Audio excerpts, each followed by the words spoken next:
Welcome back to Gamma. This is study 12. Today we'll be looking at Revelations 13. So before we start, let's have a word of prayer. Lord, we just thank you for gathering us back together again.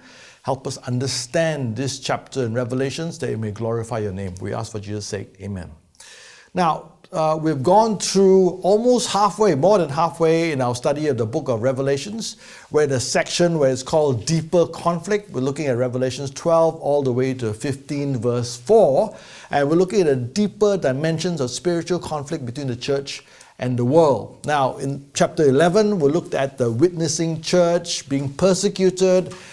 In Revelation 12, we look at the same church being persecuted but cast as a pregnant woman. Today, we're going to look at, the focus will be on satanic empires controlled by Satan, Revelations 13 to 15. So this is the defeated Satan, and the persecution is actually a sign that his time is short. And today's chapter will focus on the two entities, the two beasts.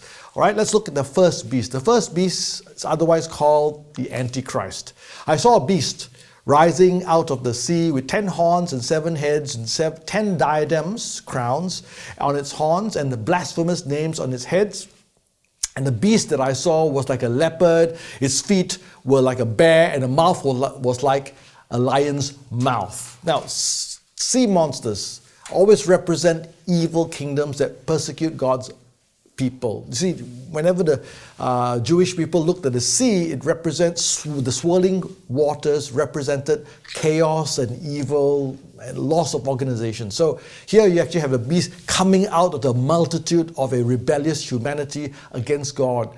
And this beast had 10 horns and 7 heads and 10 crowns on its horns. And this is the same kind of description for the devil. If you look at chapter 12, it says, another sign appeared in heaven, and behold, a great red dragon with 7 heads, 10 horns, and on his heads 7 diadems. So this indicates completeness of oppressive power and worldwide effect. So this is a worldwide power, just like the dragon. And then later on, verse 2 says, and the beast I saw was like a leopard, its feet was like a bear, its mouth was like a lion's mouth. So where does this come from? Well, if you look back in Daniel chapter 7 prophecy, the same imagery of animals are used. In fact, there's Babylon, which was the lion, and Persia, which was the bear, and Greece, which was the leopard. See, all of them were predicted to come one after another. And so therefore, this particular beast has features of 3 of these particular kingdoms. And the fourth beast is Rome coming out. And you saw in Daniel chapter 7, after this I saw the night visions, and behold, the fourth beast, terrifying and dreadful and exceedingly strong. It had great iron teeth. It devoured and broke into pieces and stamped what was left on its feet. It was different from all the beasts that were before it, and it had 10 horns. This is the fourth beast. And in modern times, we've seen the same. If you look at, this is a nice cartoon drawn years ago of China being populated and being oppressed by Western powers. China is like the dragon, which is on the floor, being taken advantage of by the bear, which is Russia. England is represented by the lion. Then they've got Greece, Italy, Japan, and the United States, all taking advantage of China in those days. And again, in modern times, America is represented by the eagle, Russia is by the bear, China is by the dragon, Asian countries are the tiger, and today we have a trade war between the United States and the dragon, which is basically China. Now, are they just kingdoms or individual tyrants? I think there is evidence for both. If you look at Daniel chapter 7, verse 23, as for the fourth beast, there shall be a fourth kingdom. So it tells you there is a kingdom on earth that shall be different from all other kingdoms. And in chapter 13, verse 5, the beast was given a mouth, uttering haughty and blasphemous names, and it was allowed to exercise authority for 42 months, which means this is a governmental system that exercises authority. Verse 7, authority was given to it over every tribe, people, language, and nations. On the other hand, Daniel chapter 7, verse 17, on this side, there were 4 great beasts, were actually 4 kings that arise from the earth. And in Revelation 19 verses 20b, the two beasts were thrown alive into the lake of fire that burns with sulfur. So there's evidence that it's both kingdoms and also tyrants. And in fact, if you look at 2 Thessalonians chapter 2, verses 3 to 4, let no one deceive you in any way, for the day will not come until rebellion comes first, and the man of lawlessness is revealed, the son of destruction, who opposes and exalts himself against every so-called gods or object of worship, so that he takes his seat at the temple of God, proclaiming himself to be God. 1 John 2:18, children, this is the last hour, and as you have heard that Antichrist is coming, and so now many Antichrists have come. So therefore, it is not only kingdoms, but they're also actual people, tyrants. All right? And in fact, the leader, when you mention the leader, you mean his kingdom. For example, this is a recent newspaper article. As Trump pulls out of Syria, his voters are following along, and that's ominous. Is this Trump pulling out? Trump represents America. So as Trump pulls out, means America pulls out as well. Now, if you look at 1 John chapter 4, verses 2 to 3, by this you know the Spirit of God is every spirit that confesses that Jesus Christ has come in the flesh is from God. And every spirit that does not confess Jesus is not from God. This is the spirit of the Antichrist, which you heard was coming and now is in the world already. So which means these Antichrists people are successive people coming. And at the time when John wrote it, the Antichrist was already there. So what did he mean? If it was John it would be during the reign of Domitian. If it was earlier, it would be Nero or Augustus. Now, these beasts were given authority. If you look in and to it, the dragon, Satan himself, gave his power and his throne and great authority. Verse 4, and they worshipped the dragon, for he had given his authority to the beast. So this dragon gives his authority to these beasts. But again, if you look further down the passage, you can find the beast was given a mouth, uttering haughty, blasphemous words. It was allowed to exercise authority for 42 months. It opens its mouth to utter blasphemies against God, the blaspheming his name and dwelling, that is, those who dwell in heaven. It was allowed to make war on the saints, and authority was given it over every tribe and people. Here, John writes, everything was given, which means this is in the divine passive, which indicates God's sovereignty. Although it had power, where the devil does give it some power, but the rest of it is actually given by God. That means his power, his terror, his evil was allowed by God, indicating God's sovereignty. Now, the next thing you notice about this beast, verse 3, out of its head one of its heads seemed to have a mortal wound, but its mortal wound was healed, which means what's a mortal wound? If you have a gunshot to your heart or a gunshot to your brain, that's a mortal wound. You don't survive from that. But the funny thing is that it's a contradiction. It's a mortal wound. You're supposed to die, but you didn't die. All right? What does it mean? Well, there are a couple of possibilities. It could be in the past, Nero committed suicide, and then Domitian rose against successive kings, or it could be a particular nation, like for example, the fall of the British kingdom and then the American kingdom came up, or successive rise and falls of Antichrist and their governments, and there will be one day an ultimate Antichrist and the beast. This, right, possible, or it could mean the symbolic defeat of Satan by Christ. That means Satan's beast is a defeated beast because he's got a mortal wound, but he's still carrying on for a while. So it's most likely this either probably successive rise and falls of Antichrist and their governments, and although they're already defeated. Now, this mortal wound that was healed is a parody of the Lamb. You know what happened to the Lamb? Jesus died, was sacrificed, and he rose again from the dead. Same thing here with the beast. The beast is trying to parody that, which means it's a mortal wound, and yet it survived and it grew. Now, this beast demands worship, and they worship the dragon, for he had given his authority to the beast, and they worship the beast, who is like the beast, who can fight against it. So here is a world power, a tyrant that demands worship, and we have seen this in real life. We look at the North Korea, Kim Jong-il. All right, he rules over that hermit nation, and there are 35,000 statues just like this all over the country where the people actually worship him as God. World War II, Joseph Goebbels was the propaganda minister, and he actually actively promoted this idea that Hitler was a god. And in fact, Hitler's diary, he writes himself that today I have made a covenant with Satan. So Hitler is a form of a beast. Looking in China today, the worrying trend, Communist Party gaining power. This is a church, and you have to put on the church these words: follow the party, obey the party, and be grateful to the party. The church is now being hijacked to the party. And if you look at the picture here at the middle of the church, it's not the picture of Jesus Christ on the cross. It's a picture of Xi Jinping. And here we have the two dictators that prominently put themselves in the face of God in the middle of the church. So, verses 5 and 6, the beast was given a mouth to utter haughty and blasphemous words. It was allowed to exercise authority for 42 months.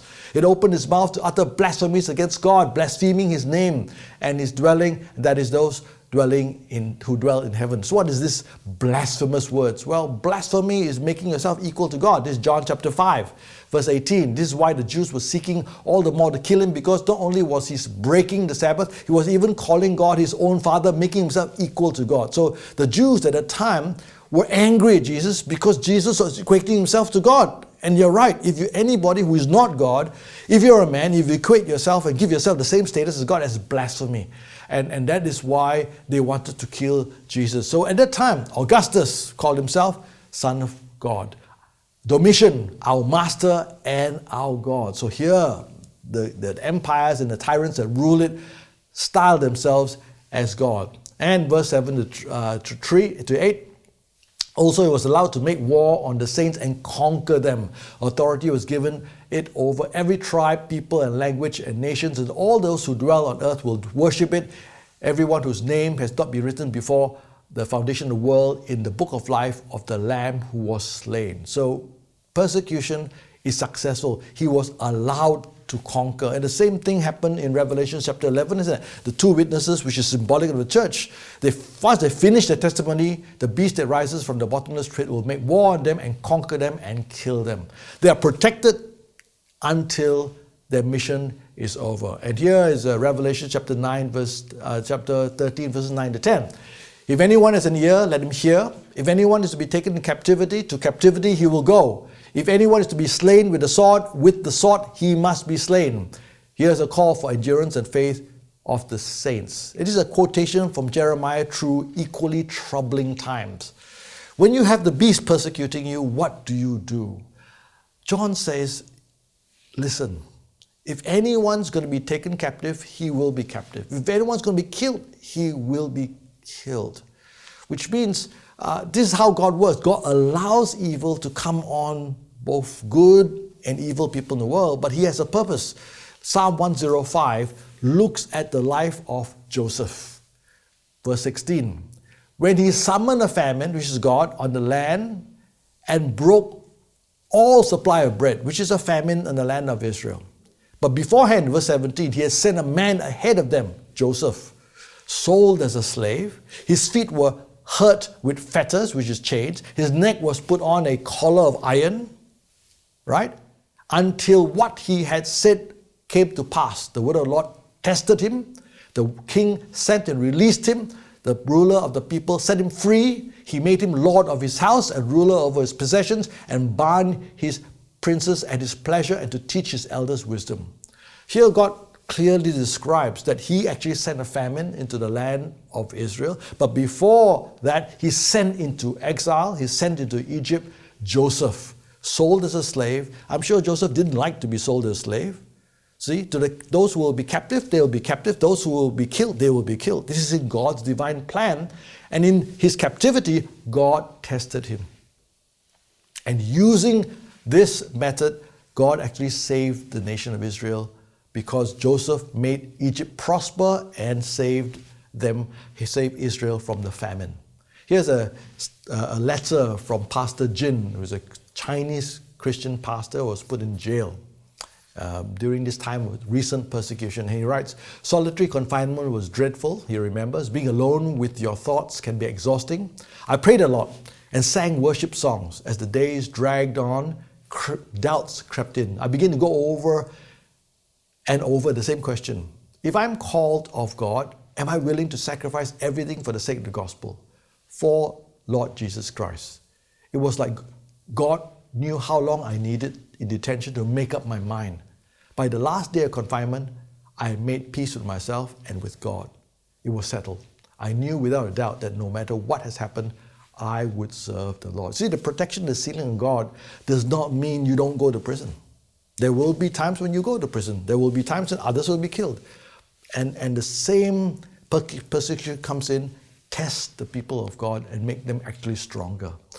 And it implies those whose name in the book of life will actually endure. Here it writes, "It was allowed to make war on the saints to conquer them, and all who dwell on earth will worship it, everyone whose name has not been written before the foundation of the world in the book of life of the Lamb who was slain," which means everyone who worships the beast are the ones whose name is not in the book of life, which means those who don't worship the beast, their names are in the book of life. They are the ones who will actually endure. Anyone to be taken captive, to captivity he will grow. Anyone who is to be slain by the sword, he must be slain.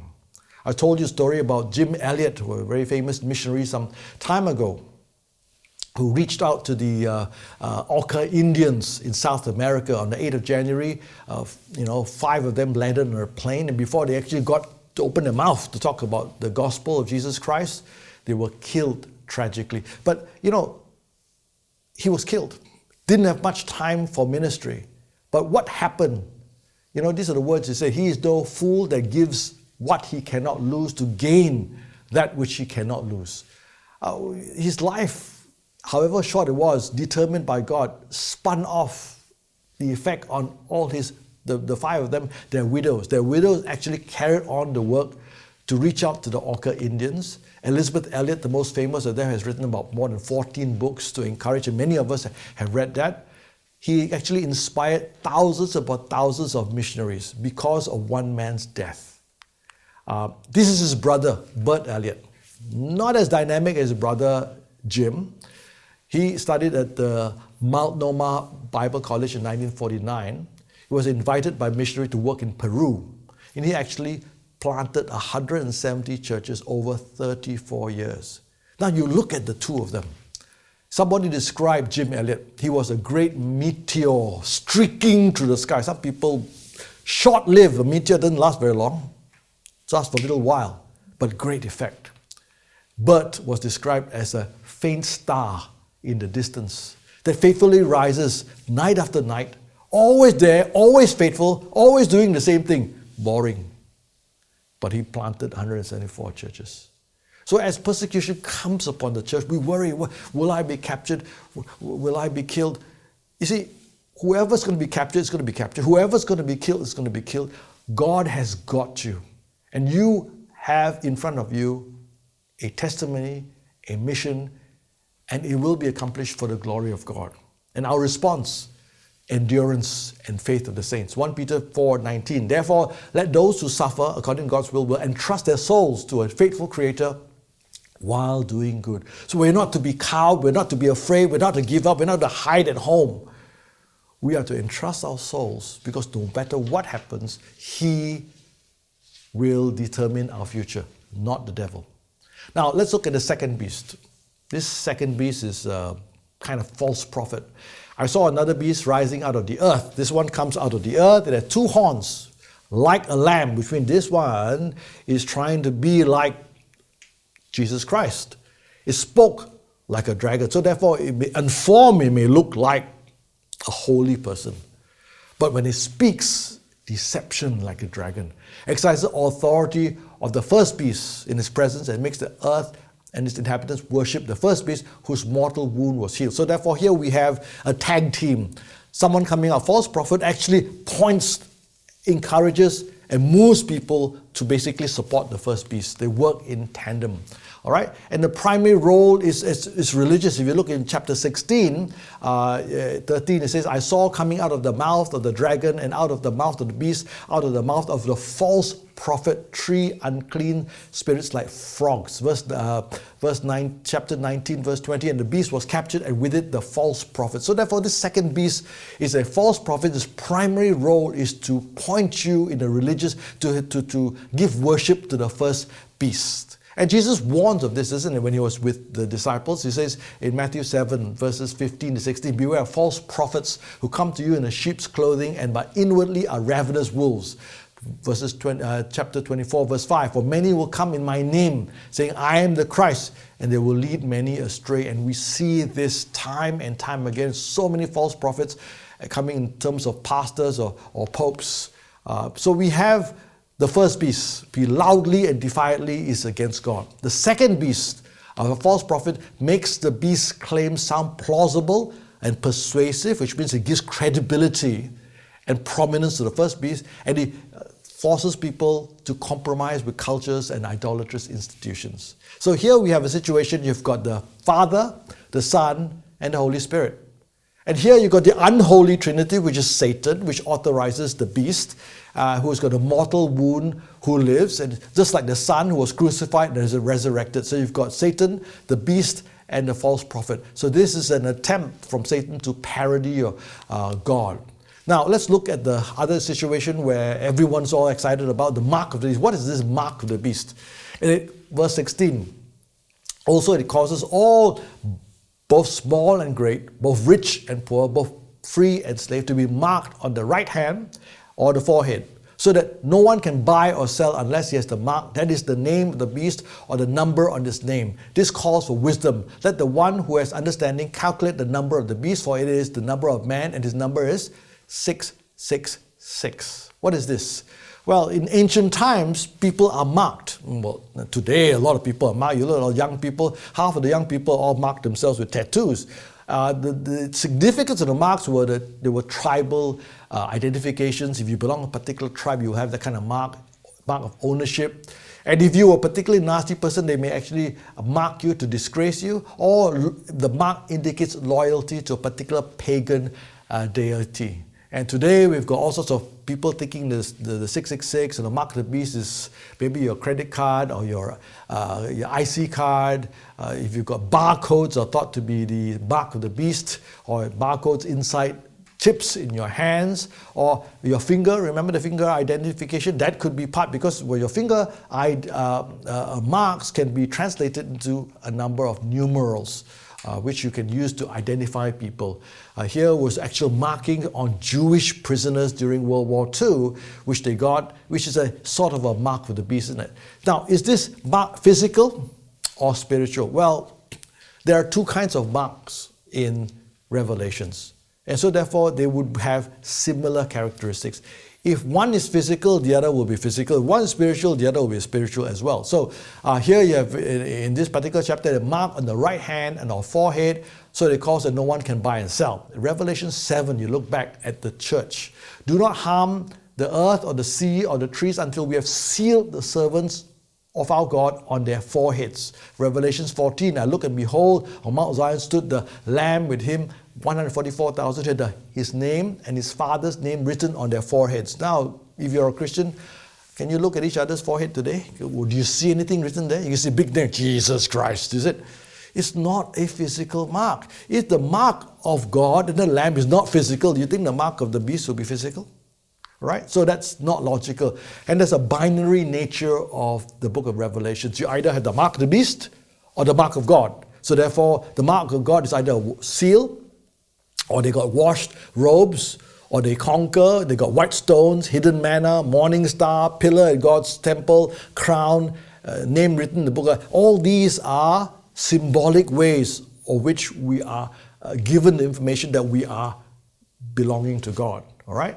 Now, the other one is that this seal is invisible. Ephesians chapter 1, verse 13. In him you also, when you heard the word of truth, the gospel of your salvation, and believed in him, were sealed with a promised Holy Spirit. So his seal is a guarantee. So this seal is not visible. What is the purpose of this mark? Well, the purpose of this mark is to discriminate against people who do not worship the beast. It's discriminating against Christians. All right, so if you look in verse 15, and it was allowed to give breath to the image of the beast, so that the image of the beast might even speak and might cause those who would not worship the image of the beast to be slain. So therefore, it marks you out. If you don't have the image of the beast, you don't have the mark of the beast, you will be slain. It causes both small and great, both rich and poor, both free and slave to be marked on the right hand or the forehead, so that no one can buy or sell unless he has the mark, which is the name of the beast or the number of its name. So therefore, the purpose is to discriminate against the people who do not worship the beast, so that they could be persecuted. Now, if you look forward to the next chapter, which we'll be doing soon, Revelation 14:9, another angel, a third, followed them, saying with a loud voice, if anyone worships the beast and its image and receives the mark on his forehead or his hand, he will drink of the wrath of the wine of God's wrath. The second purpose of the mark is to identify the people who actually worship the beast. If you worship the beast, you will receive the mark. If you don't worship the beast, you won't receive the mark. You see, marks, outward signs, are signs of inward reality. For example, if you're a Jew, you'll be circumcised on the 8th day and means you're a Jew. If you're a Christian, you get baptized because you're a Christian.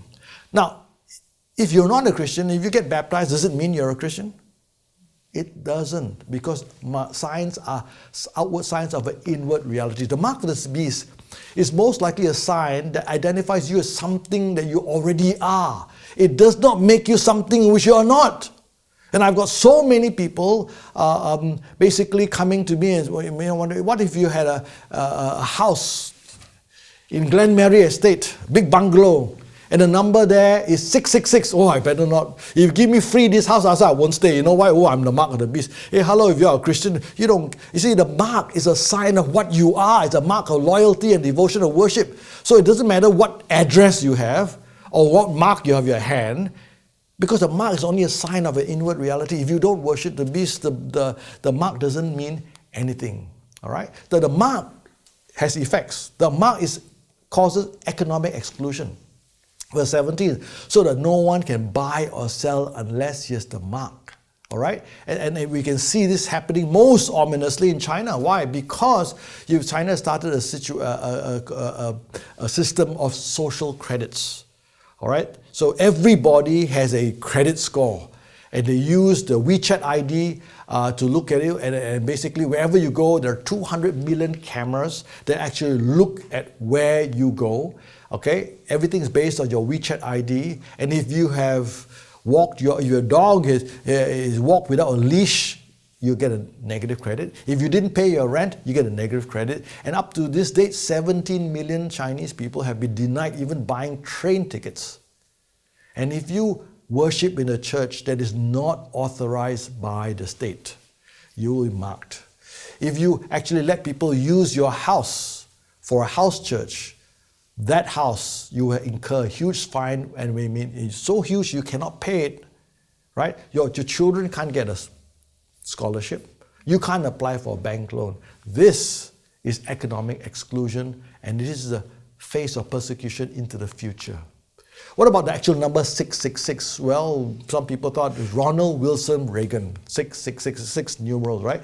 Actually, it's not based on that. Ancient times, all alphabets have a numerical equivalent. If you can see, this is Hebrew, and every Hebrew letter has a numerical equivalent. This is simple English. A is equal to 1, Y is equal to 26. If your name is James, it will amount to 39. And people have thought that this beast is Nero Caesar. Well, but the trouble is Nero Caesar is the number of Nero Caesar if it's a Hebrew transliteration of the Greek form of the Latin name. You could really twist it around in order to make it 666. Others have calculated the numbers for Martin Luther himself as 666, Caligula, which is a Roman emperor, the Pope, or even Hitler. Some people recently have calculated to be William Jefferson Clinton. But if you look in verse 18, it says, that this calls for wisdom. Let me say, think about it. Let the one who has understanding calculate the number of the beast, for it is the number of man. His number is 666. Why? Because the 777 is the perfection, completion, God's number. 666 is man's number, which is imperfection and failure. Now, more importantly, how do we apply today's lesson? You see, how do we as Christians live in a world of evil where persecution is ramping up and more effective? If you look at 200 million cameras in China, all you have to do is go to a football match in China, and every single bad hat recognized by facial recognition is picked up immediately, and they apply this for Christians. What can you do? Well, our approach to government, too. Governments are authority for societal good. We are to be law-abiding. We are to submit as duties as citizens. You look at Paul. Paul says, let every person be subject to government authorities, for there is no authority except from God, and those that exist have been instituted by God. Government is instituted by God, however evil. And Paul is talking about a time when there were evil Roman emperors, much more evil than what we have today. And yet he could say, we are to be subject to governing authorities which have been instituted by God, which means Roman emperor was instituted by God. Romans 13:4, for he is God's servant for your good. Nero is God's servant for your good. But if you do wrong, be afraid, for he does not bear the sword in vain, for he is the servant of God, an avenger who carries out God's wrath on the wrongdoer. Okay? Now, 1 Timothy chapter 2. First of all, I urge that supplications and prayers and intercessions and thanksgiving be made for all people, for kings and all who are in high positions, that we may lead a peaceful and quiet life, godly and dignified in every way. So here Paul is saying we are to submit. We are also to pray for whoever is in government, because on the whole they exercise God's authority, so that they will have a peaceful, quiet, dignified life. What if you've got an ungodly government? We've got a person like Nero who persecutes Christians on a whim. Well, if they're anti-Christian, we are to endure and preserve freedom. That is our role as Christians in society. Bersih, for example, we've got a corrupt prime minister. The people came out, Malaysians, and they demanded justice. They demanded freedom, and that is the right thing to do. We've got people who are Christian pastors and others as well disappeared. All right? We hold them accountable. There's protests. We don't forget about them. We pray for them. They're always on our minds to support the family. And you can see Susanna Koh, who is the Pastor Koh's wife, even going up to appeal to the United States ambassador to Malaysia, keeping our government accountable. But we do not compromise with governments. Here's a very sad thing. China and the Vatican reached a deal on the appointment of bishops in 2018, which means this current Pope actually made a deal with Xi Jinping that he would appoint only the bishops appointed by Xi Jinping, which is completely losing the plot, because the church is not subject. The head of the church is not the Pope. The head of the church is not Xi Jinping. The head of the church is Jesus Christ. People have to be chosen based on godliness, not their loyalty to the state. You look at America, the recent debacle there with this president, all the pastors prophesying that Donald Trump would have a second term. Obviously, they're all false prophets, isn't it? But this is where the Christian church becomes too closely aligned with the governments. In fact, Carl Thomas, one of them, actually regretted it. He actually wrote, the evangelicals are missing a greater point. If you're not careful, the political activism overwhelms the primary message, which is the gospel of Jesus Christ. The only thing that is able to truly change a life, and by extension, change a nation, and no politician can fill that role. So therefore, they regret. We've got now the dangerous idolatry of Christian Trumpism. The Christians have so bought into it that they've lost total credibility. Here's one of their evangelical leaders called Beth Moore. He says, I've never seen anything in these United States of America I found more astonishing, seductive, and dangerous than to the saints of God than Trumpism, the founder of the Living Proof Ministries said in her tweet. So here, the most dangerous influence on the Christian church in America today is Trumpism. That's when the church aligns itself politically with someone. If you look here, is a picture of the members of the early Rain Church. They have continued to hold Sunday services, sometimes on the banks of the river near the church's former headquarters, because they've been banned, the church has been torn down. What do Christians do? They endure, they continue, they'll worship wherever they go. Here's Chengdu Zi Shui Peng Reformed Church, the elder writes, if you see the police and national security or community workers, greet them with gentleness. If they try to grab the microphone, I ask the brothers sitting in front to stop them. So there's resistance, and yet you treat them with politeness and gentleness because we still love them.